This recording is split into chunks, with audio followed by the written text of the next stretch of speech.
প্রেম জগতের কিংবদন্তি। মজনুর আসল নাম কিন্তু মজনু না, সে গভর্নরের ছেলে ছিল। আর লাইলি খুব সাধারণ ঘরের মেয়ে, তার আসল নাম লাইলা, বাংলা এটা লাইলি হয়ে গেছে। তো এই লাইলার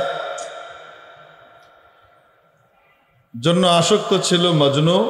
মজনুর আসল নাম মজনু না, তার নাম ছিল আসলে কায়েস। নাফাতুল ইয়ামানে তার নসব নামা দেওয়া আছে এই দুজনেরই।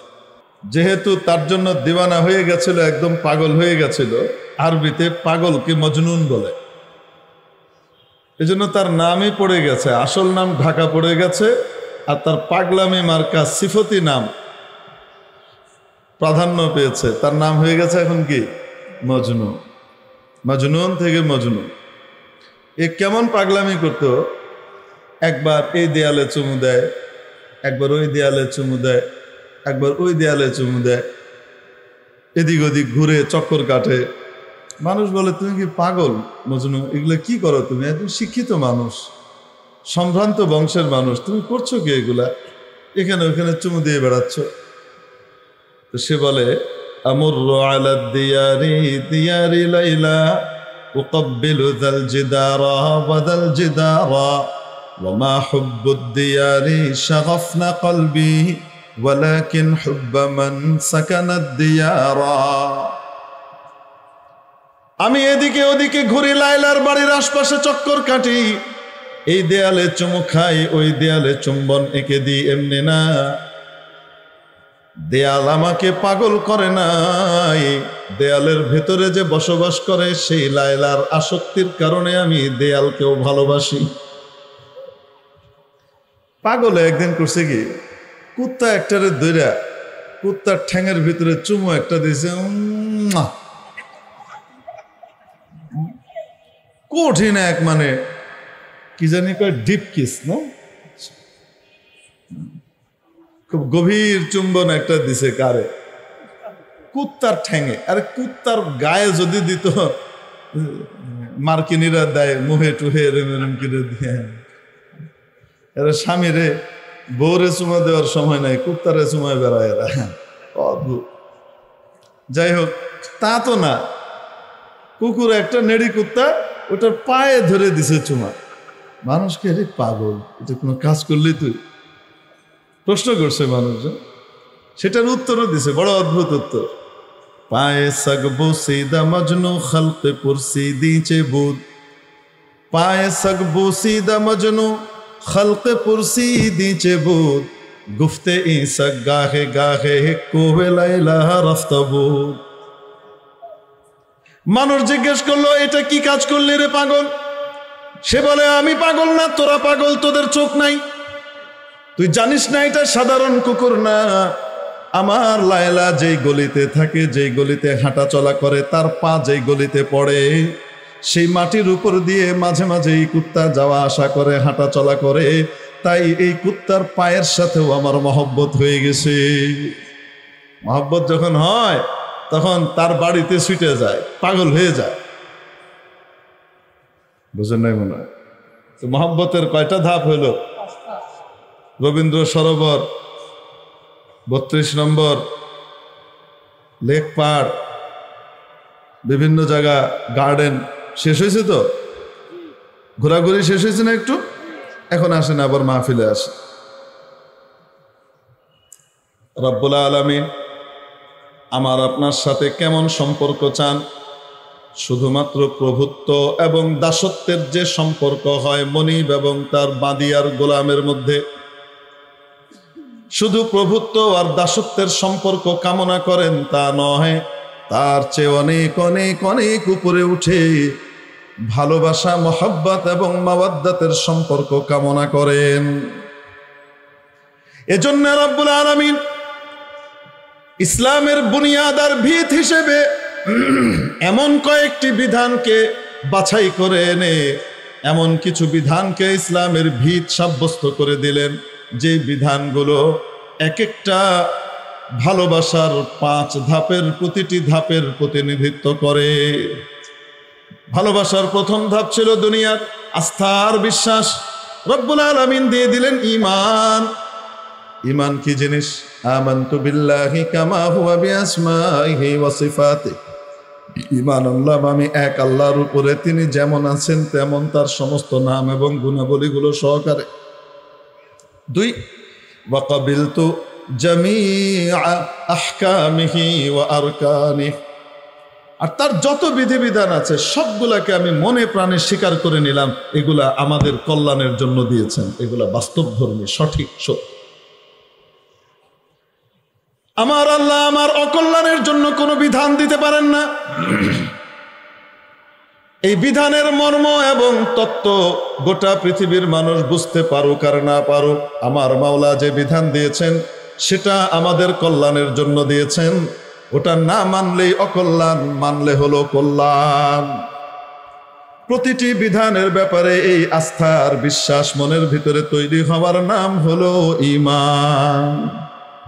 যদি গোটা পৃথিবী আল্লাহর দেওয়া কোনো বিধানের বিরোধিতা করে, যুক্তি দিয়ে প্রমাণ করলো, আমার বিশ্বাস হবে তাদের সকলের যুক্তি ভুল, বুদ্ধি ভুল, আমার মাবুদ যা বলেছেন এটাই ঠিক।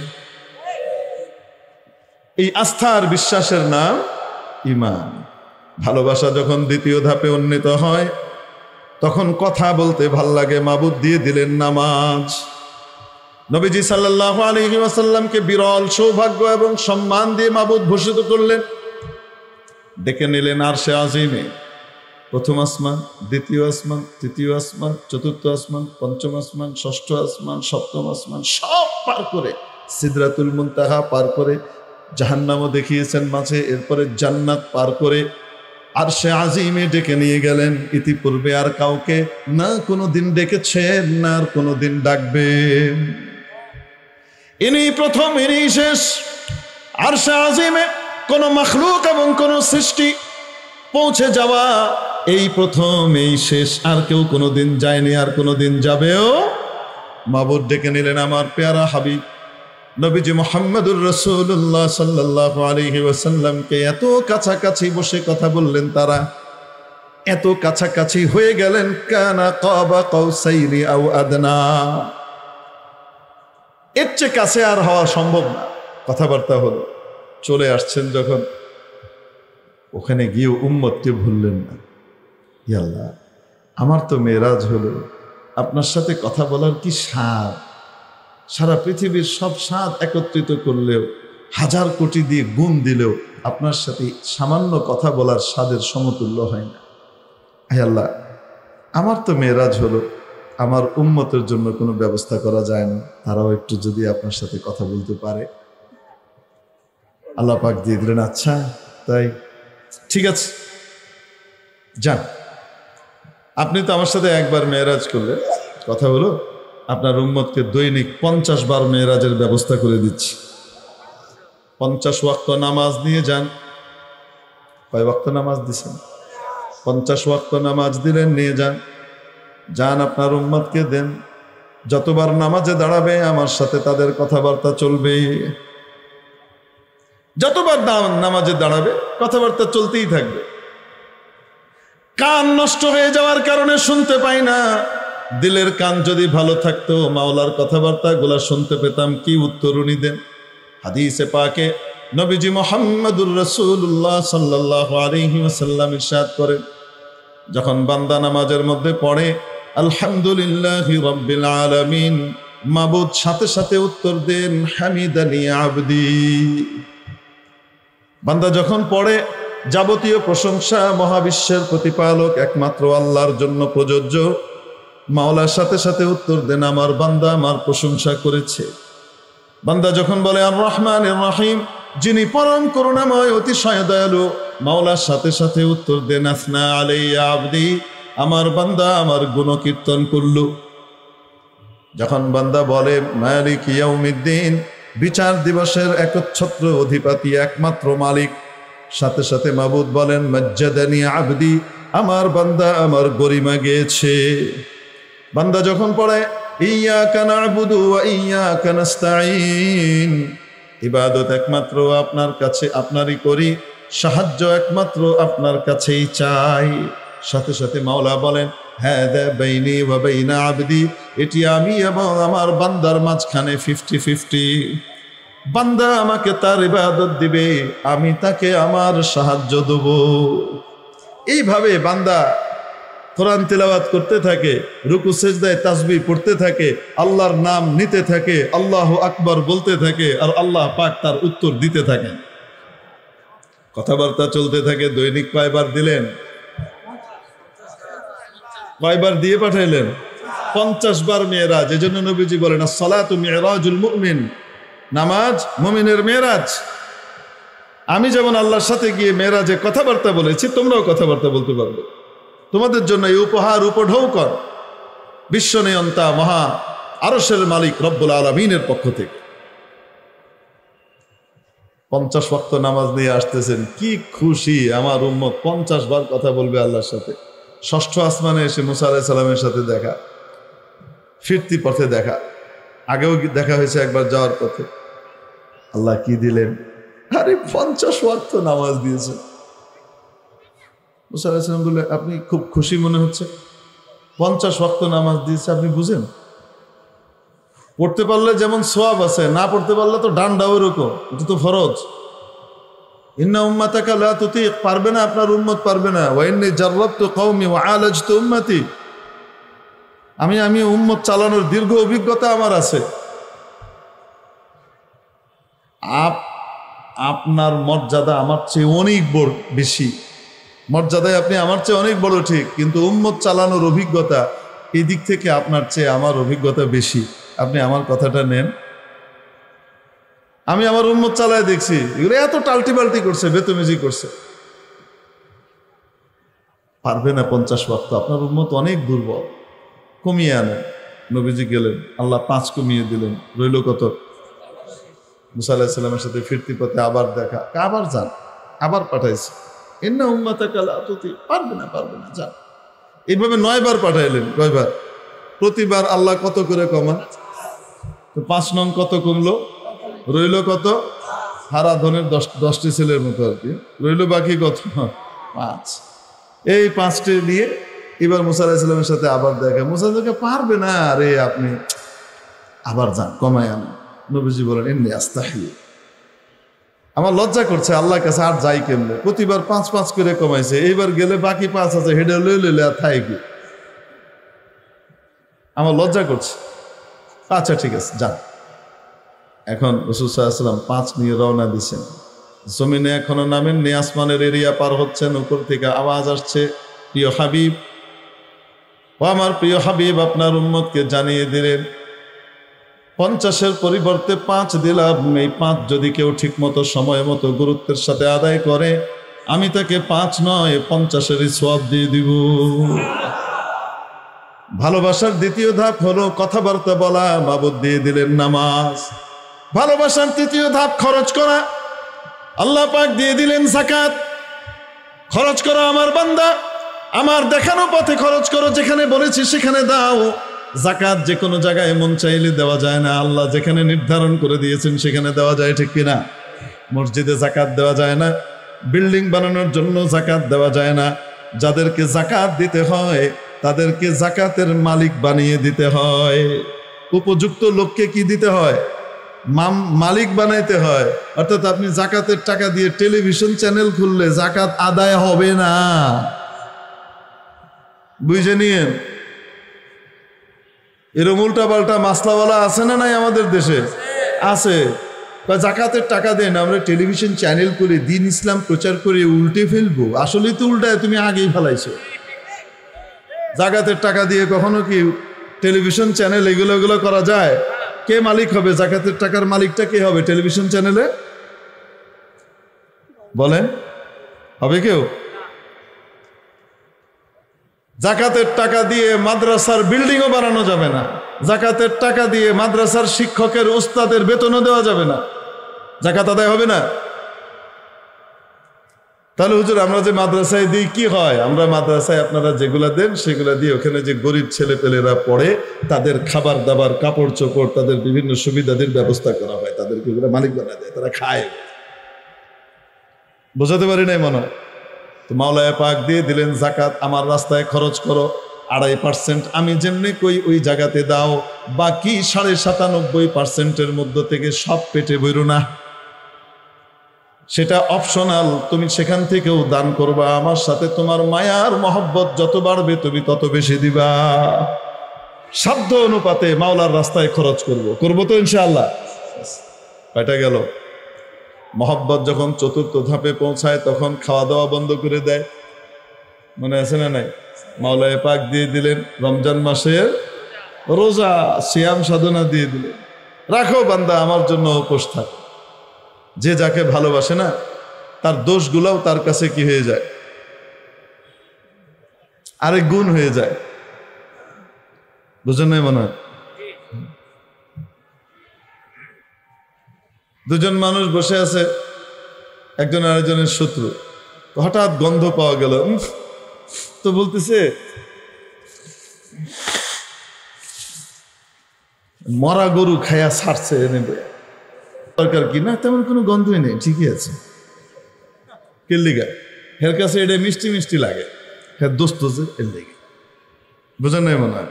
যে যাকে ভালোবাসে তার দোষগুলোও তার কাছে কেমন লাগে, গুণ মনে হয়। একজন পদ্মা ব্রিজ বানাইছে, খুব ভালো, আমরা বলি গুণের কথা। কেউ কর্ণফুলী টানেল বানাইলো, খুব চমৎকার, ভালো কাজ করেছে। এক্সপ্রেসওয়ে বানিয়েছে, বড় চমৎকার, ভালো কাজ করেছে। আবার শুধু ক্ষমতার গদিটাকে টিকিয়ে রাখবার জন্য তাহাজ্জুদি সিস্টেমে রাতে ভোট সেরে ফেলছে। এটাও কি ভালো না? এটা খারাপ, এটা খারাপ। আচ্ছা, আবার মনে করেন শুধু ক্ষমতার চেয়ারটা আঁকড়ে রাখার জন্য মাত্র 20-22 দিনের ভিতরে 1,500-এর উপরে নিজের জনতাকে হত্যা করেছে, 22,000-এর উপরে মানুষকে আহত করে হসপিটালে ফেলে দিয়েছে। কোনো অনুশোচনাও নাই। তো এই কাজগুলা কি ভালো না খারাপ? আসতে বলেন। যেটা মন্দ সেটা মন্দ, যেটা ভালো সেটা ভালো। আমাদের কি করা উচিত? যেটা ভালো সেটা ভালো বলবো, যেটা মন্দ সেটা নাকি না। দেখবেন যারা নাকি হেতিকে ভালোবাসে, হ্যাঁ, হেতি কিন্তু তাদের মুখে বাতাস ছেড়ে দিয়ে গেছে গাউড়িয়া, কিন্তু তারপরেও সেখানে গন্ধ পাচ্ছে না, ঘ্রাণ পাচ্ছে। এই হেতিকে যারা ভালোবাসে তারা দেখবেন এই 1,500 মানুষের হত্যাকাণ্ড এবং 20-22 হাজার মানুষের আহত হয়ে যাওয়া, এটা কেউ জাস্টিফাই করবার জন্য চেষ্টা করবে, এটা কেউ ভালো বলবার জন্য চেষ্টা করবে, আছে না নাই? মনে রাখবা, কবরে কোনো হাসিনাও কাজে আসবে না, কবরে খালেদা জিয়াও কাজে আসবে না, কবরে এরশাদ সাহেবও কাজে আসবে না, কবরে কেউ কাজে আসবে না। কবরে কিন্তু তোমার নিজের আমল নিয়েই তোমাকে যাওয়া লাগবে। কবরে তোমার আল্লাহ কাজে আসবে, কবরে তোমার রসুলের মহব্বত কাজে আসবে, তোমার কোরআনের মহব্বত কাজে আসবে, নবীর ওয়ারিসদের ভালোবাসা কাজে আসবে, দিনদারদের ভালোবাসা কাজে আসবে। আল্লাহিল্লাহু ইয়াওমাইদিন বা'দুহুম লিবা'দিন আদুউন ইল্লাল মুত্তাকিন। অবাস্তব না বাস্তব? তো যাই হোক, বলছিলাম কেউ কাউকে যখন খুব ভালোবাসে তখন কি করে? তার দোষগুলোও তার কাছে কি লাগে?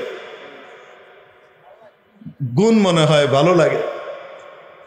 ফার্সিতে একটা কথা আছে, ফার্সি বাংলা মিলিয়ে আমাদের ছেলেপেলেরা কইতো যখন ফার্সি পড়তো, দোস্ত আগের আগার শব্দটা বললাম না, মারে তো গন্ধ না বাসত, এরম শব্দ কইতো। আমি উচ্চারণ করলাম না, সব উচ্চারণ করা যায় না। যাই হোক, মেরে মোহতারাম দোস্ত, যখন মানুষ রোজা রাখে, দুপুর পার হয়, পেটটা খালি, খালি স্টমাকের কারণে কথা বললে মুখ থেকে এক ধরনের গন্ধ বের হয় কিনা? এজন্য সচেতন মানুষ কি করে? একটু দূরে থেকে কথা বলে, যেন সামনের ভাইয়ের কষ্ট না হয় আমার পেটের মুখের গন্ধ দিয়ে। এই গন্ধটা মুখের গন্ধ নয়, এটা রোজা রাখার কারণে খালি স্টমাক থাকার গন্ধ, ঠিক কিনা?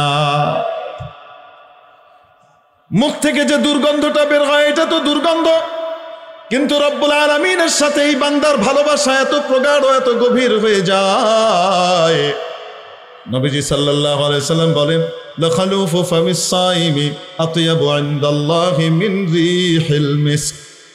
রোজাদারের মুখের যে দুর্গন্ধ তার পেট খালি থাকবার কারণে বের হয়, আল্লাহর কাছে এটা মৃগনাভির সুঘ্রাণের চাইতেও অধিক সুঘ্রাণযুক্ত হয়।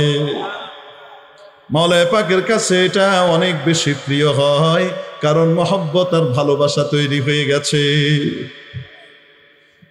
রোজার কারণে মানুষের সাথে মাওলার মহব্বত এমন হয়, মাবুদ বলেন, আস-সাওমু লি ওয়া আনা আজজি বিক, রোজা একমাত্র আমার জন্য হয়, রোজার বিনিময় আমি আল্লাহ নিজে দিই। হুজুর, নামাজ কি আল্লাহর জন্য না? যাকাত কি আল্লাহর জন্য না? হজ কি আল্লাহর জন্য না? শুধু রোজাটাই আল্লাহর জন্য, এটা কি বললেন? আল্লাহ পাক বলেন যে রোজা আমার জন্য। তার মানে কি অন্যগুলা কি অন্য কারো জন্য? একটু পার্থক্য আছে। সেটা কি? অন্যগুলা বাহির থেকে দেখে বোঝা যায় এই আমল করছে। নামাজ বাইরে থেকে দেখা যায়, হজ বাইরে থেকে দেখা যায়, তোয়াব বাইরে থেকে দেখা যায়, সাই বাইরে থেকে দেখা যায়, দান খয়রাত বাইরে থেকে দেখা যায় কি যায় না? কিন্তু রোজাদারকে দেখে বোঝা যায় না সে রোজাদার ঠিক কিনা। পিপাসায় বুকের ছাতি ফেটে যাচ্ছে, কেউ দেখে না, কেউ নাই, 2 ঢোক পানি পান করলেই হয়ে যায়। নির্জনে একাকী আছে, তারপরেও 1 ফোঁটা পানিও সে মুখে দেয় না। কারো মহব্বতে? এটাই মাবুদ বলে না, সৌমুলি, রোজা শুধু আমার জন্য হয়, ওয়া আনা আজজি বিহি, রোজার বিনিময়ে আমি আল্লাহ নিজে তাকে দিব।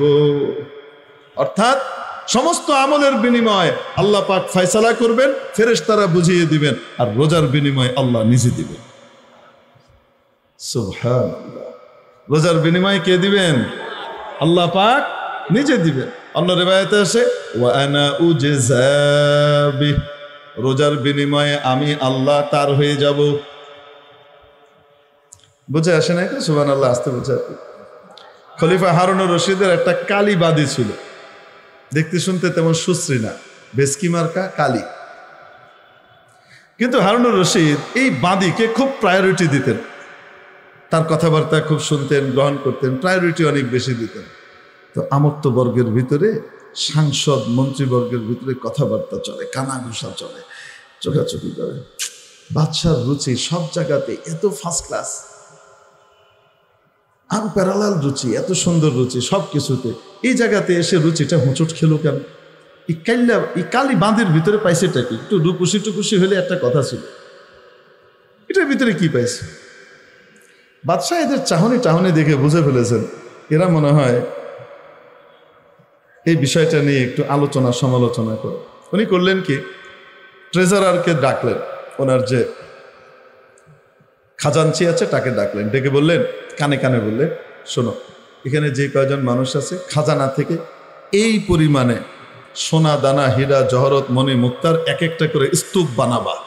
যেই কয়টা লোক আছে কমপক্ষে ওই কয়টা স্তূপ বানাবা দরবারে, আর অতিরিক্ত আরো কিছু স্তূপ রাখবা, যেন কেউ চাইলে অপশনাল হিসেবে নিতে পারে, অপশন থাকে যেন বানিয়ে দেয়। এইরকম উঁচু করে ঢিবি করা হয়েছে সোনা দানা হীরা জহরতের, দরবার হল চারিদিকে সাজিয়ে ভরা হয়েছে। এনারা সবাই চিন্তা করছেন কি ব্যাপার, এখানে কি জুয়েলারি মেলা হবে নাকি, এক্সপো হবে নাকি? এরপরে দেখে বাদশাহ হঠাৎ বলছেন, শোনো, তোমাদের উপরে আমি বড় প্রীত হয়েছি, খুব খুশি হয়েছি, আজকে তোমাদেরকে অনেক পুরস্কার দিতে চাই, যেন তোমাদের জীবনে আর কোনোদিন পেছন ফিরে তাকানো না লাগে, তোমাদের বংশ পরম্পরায় খেতে পারো। যাও, এখানে যে যেটার উপরে হাত রাখবে সেটা তার। আমার এই দরবার শেষ হওয়া পর্যন্ত এই ঘোষণা বলবৎ থাকবে, যে যেটার উপরে হাত রাখবে সেটা তার। সবাই উঠে গিয়ে পছন্দ মতো একটার উপরে হাত রেখেছে, আর ওদিকে ওই কালীবাদী সে চুপচাপ বসে আছে। তো এরা আলাপ করছে, এটা বাইরে যেমন ভিতরেও তেমন, কিছু নেই, বোধায় রাম কোথাকার। আরে এরকম অপরচুনিটি কি কোনোদিন আসে নাকি? এরকম গোল্ডেন অপরচুনিটি কোনোদিন আসে নাকি? দারুণ চান্স দিছে, আর সে এগুলা না নিয়ে কি করতেছে, চুপ করে বসে রয়েছে। এক উপস্থাপিকা বিল গেটসকে প্রশ্ন করেছিলেন, তখন বিল গেটস সবচেয়ে বড় ধনী ছিলেন পৃথিবীর, এখন আছে কিনা জানি না, আপনি পৃথিবীর সবচেয়ে বড় ধনী কিভাবে হলেন? প্রশ্ন। তো উনি তার এই প্রশ্নে এত খুশি হয়েছেন, উনি ওনার ওয়ালেটের ভিতর থেকে একটা চেক বের করছে, চেক বের করে দিয়ে বলছেন, এটা একটা এক্সক্লুসিভ চেক, আপনি এটার মধ্যে যে অঙ্ক বসাতে চান বসিয়ে নেন, যদি অঙ্কে জায়গা না হয় যেই সংখ্যা আপনি লিখতে চান লিখে নেন, বিলিয়ন হোক ট্রিলিয়ন হোক, যত ডলার আপনার দরকার আপনি লিখে নেন, এটা আপনার হয়ে যাবে। আমি আপনার ইয়েতে খুব খুশি হয়েছি। ওই মহিলা তো মাথা খারাপ হয়ে গেছে, কি কয় না কয়, আমার পরীক্ষা হচ্ছে মনে হয়। তো সে কি করলো না, দিল, আগ বাড়িয়ে দিল, লিখে নেন। তো বলছে না না না স্যার, দরকার নেই, আপনি আমার প্রশ্নের উত্তর দিলেই আমি খুশি হব, আমাদের দর্শকরা খুশি হবে, প্রীত হবে। আচ্ছা ঠিক আছে, আমার প্রশ্নের উত্তরটা দেন। উনি আবার চেকটা দিলেন, নাও লিখে নাও। ওই মেয়ে বললো it's nice of you sir, দরকার নাই, রেখে দেন স্যার, আমার উত্তরটা দিলেই আমি প্রীত হব, খুশি হব। উনি আবার দিলেন, সে আবারও এরকম অপলজি করে ফিরিয়ে দিল, ভদ্রতা দেখিয়ে। চতুর্থবার যখন আবার প্রশ্ন করেছে, আপনি শুধু এই উত্তরটা দেন, আপনি সবচেয়ে বড় ধনী কিভাবে হলেন? উনি বললেন এভাবেই হয়েছে, যেভাবে আপনি হাতছাড়া করলেন। আপনাকে আমি তিনবার পৃথিবীর অন্যতম সেরা ধনী হবার অপরচুনিটি দিয়েছি, আপনি একটা বারও কাজে লাগাতে পারেন নাই। আপনি যদি আমার দেয়া এই অপরচুনিটিকে কাজে লাগিয়ে লিখে ফেলতেন, আপনি যাই লিখতেন, আজকে আপনি এই চ্যানেলের উপস্থাপিকা না, আপনি এরকম কয়েকটা চ্যানেলের মালিক হতে পারতেন। আপনার কথায় হাজারো উপস্থাপিকা ঘুরত, কিন্তু আপনি সেই গোল্ডেন চান্সকে হাতছাড়া করেছেন। অপরচুনিটি আপনাকে দেয়া হয়েছিল তিনবার, আপনি নেননি। আর আমি বিল গেটস জীবনে কোনো সময় অপরচুনিটি আর চান্স পাইছি, আমি কোনো সময় ছাড়ি নাই। এইভাবে আমি পৃথিবীর সবচেয়ে বড় কি হয়েছে, ধনী হয়েছে। বোঝাতে পেরেছি? কি শুরু করলাম? কিয়ামতের দিনও ধনী হইতে হলে ওই ব্যক্তিরা সবচেয়ে বড় ধনী হবে যারা নেকির চান্স পাওয়া মাত্র নেকি করে ফেলে, নেকি ছাড়ে না।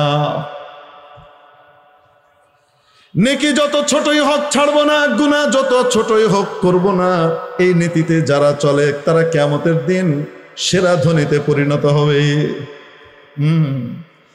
তো এখন ওই যে মন্ত্রীরা আলোচনা করতেছে নিজেরা, এই বান্দি এটা বাইরেও কালা ভিতরেও কালা, বুঝবুদ্ধি কিচ্ছু নাই, এরকম চান্স কেউ হাতছাড়া করে?